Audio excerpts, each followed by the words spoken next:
Hello guys, আমি Utpal সিরাজগঞ্জিতে blog নিয়ে এসেছি। সবাই সাথে থাকবেন। আবার এসেছি ব্লগ বানাইতে সিরাজগঞ্জিতে। দিস ইজ উৎপল, পাওয়ারটা অন্যরকম।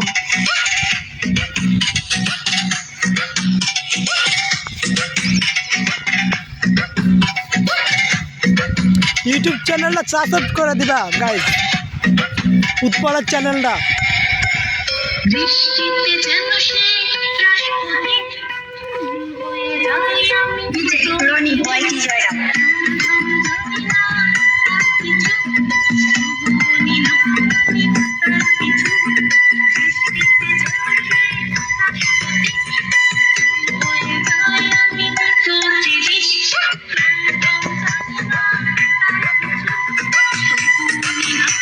কয়টা বাড়িতে পিটাচ্ছি ওখানে বন্ধের থেকে।